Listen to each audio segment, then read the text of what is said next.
I'm convinced that our society is set up for us to believe that in order for us to feel we are progressing and succeeding in life, that means that we are able to have more. Have more house, have more cars, have more luxuries, have more pleasures, more money, more of, well, what most of us are after, happiness, or at least we think. So then to make sure we're moving in the right direction that society has scripted out for us, we strive for more without wondering if this is truly what we want or truly what we should do. More often than not, I would argue the majority of us come to that moment where we realize maybe it isn't being able to have more and needing more to be happy, but rather mastering the art of needing less to be happy. But unfortunately, this way of life isn't what is flooding our social media, our TVs, our radio, if you even listen to that anymore, but rather the opposite. So because of that, you're forced to find new ways, new influences, new ideas to help you achieve the mysterious ability of needing less to be happy. So let me share what my journey has been like, figuring out how to need less so that I could be happy. So I guess we can actually start with something I do need. It's coffee. So let's have some coffee while we go through this. So I always tell the story of how Carlene and I became minimalists, and it all started with almost 6 years ago when, a little after we had Mila, her bedroom had a crib, had a dresser, and had all of her stuff. And we had so much stuff that we felt like we needed for her, felt like we would need in the future. And it got to the point where walking into that room would just like literally cripple us because there was so much stuff everywhere. We just didn't even know what to do with it. We didn't know where to start. And after we finally decluttered her bedroom, then it led to the rest of our house and the rest of our things. But to be quite honest, I don't feel like that's where the art of needing less for me originally started. Growing up, my greatest memories were around baseball and just playing sports and getting out there on the field and having friends and going to the friend's house and being with their parents and hanging out. And I realized when I look back at those times is that I didn't need much to be happy. I didn't need a lot of nice things. To be honest, I really didn't have a lot of nice stuff. I couldn't afford all the things that my other friends had. A lot of my friends were really blessed with good families that would take them on all the travel ball teams, get them all the nice gear. They had beautiful homes, they had that family unit. They had a lot of things that I did not have. But that did not take away from me being able to be happy, because the joy that I had came from just doing the simplest thing that I loved, which was playing baseball and just enjoying the simple pleasures of being on the field. And although I wasn't fortunate enough to have everything that everyone else had growing up, like stability and being able to get things that they wanted whenever they wanted because money was not a big deal, I was still able to find happiness with what I had. And to all of that, I could say that most of my life wasn't centered around constant flood of dopamine. So dopamine filling activities such as constantly watching TV all day or just, eating a bunch of foods all day that, were snacks or whatnot. Though I did have a lot of snacks growing up, but because so much of my life was focused around my goals and my dreams and playing sports, I didn't always feel like I needed that hit to be happy.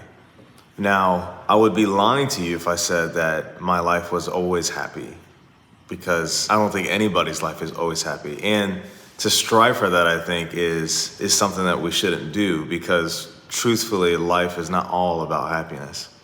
But I would say that the art of needing less to be happy, maybe even more so to be okay, is something that, again, I feel like not constantly having things that give me quick hits all the time was so crucial in me being able to be where I'm at. So I would say a prime example of this is, as you can see, this is our living room, and it is bare right now. So we don't have a couch because we decided the couch that we have, we think it's time for us to get a new one. And so we don't have a couch, and for the longest time, we haven't had a dining room table. So we've been using the island for everything that we do when it comes to gatherings, when it comes to eating, when it comes to sitting down. And so not having the perfect conditions all the time has been okay for me. And I don't know if it's been as okay for Carlene, but at least for me, I haven't always felt like we need to have the couch now, or we need to have the dining room table now to be okay, to be happy. In a lot of ways, this has helped me because not always needing perfect conditions, not always needing things to be just right to be okay has helped me just continue on with life without needing, everything to be like in its place. I wouldn't go too far and say that it's okay to have things disorderly or not complete and being okay with that constant, because then, you just have constant chaos around you. But being able to function in chaos, being able to be okay with things not being as perfect as you like, that for me has been what I feel one of the biggest things that has helped me learn the art of needing less to just be happy. I can say that when I was experiencing a lot of unhappiness was when I was constantly looking for validation around me. Like I mentioned, growing up, I played sports my whole life. I played baseball, just trying to follow after my dad's footsteps of becoming a professional baseball player. That was my big dream. And not having my dad around during most of that time, I was always looking for validation. I worked harder than everyone else, and I got a lot of validation from the coach dads and the families around me. And then in school, always wanting to be the best at school, always wanting to be the smartest in class to get the validation from my teachers. Even though I was not the best behaved, so I got a lot of flack for that. They would always say, you're behaving so terribly, but you're doing so great on the test. I mean, can't you just figure this out and not be so bad? And then that also translated into music. Whenever I really started pursuing music, I always loved music, but once I started to go after it, I was always looking for validation. And even though, at a time I wasn't necessarily just looking for it because I felt more secure in my ability, I didn't need to be told, but I still struggled with it. With all that being said, I had to learn to not need validation constantly from external. I had to learn to validate myself. I had to learn to tell myself that, hey, you're good enough. You have value. You have a purpose. And not just telling myself that, but really feeling it and believing it inside of me. So much of my life was constantly looking for someone to tell me I'm doing it right, telling me I'm doing something right, telling me I'm doing good. When I'd finally get that, I would be okay for a little bit. But then when I'd come through difficult situations where I started to question, am I doing things right? Or started to question, am I living up to who I'm supposed to be? Then I would need validation again. And I think one of the biggest skills for me, knowing that I'm gonna have to be a father for the rest of my life, I'm gonna have to be a husband for the rest of my life. I'm 31 years old and I still have a long life ahead of me. I'm gonna have to learn how to validate myself. I can't always look for others to tell me that I'm on the right path. I have to really fiercely believe that I'm moving in the right direction.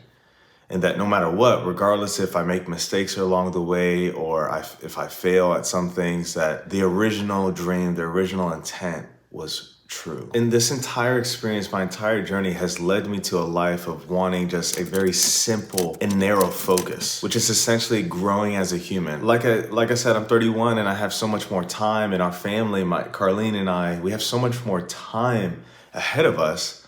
And I don't feel like it's just what can we do to have the nicest things that bring us the most pleasure, and what can we do to just enjoy life so much more? And though I believe that part of life is, yes, you got to enjoy it. You have to enjoy the process, enjoy the experience. A lot of life is just, what can you give? What can you put out that will last?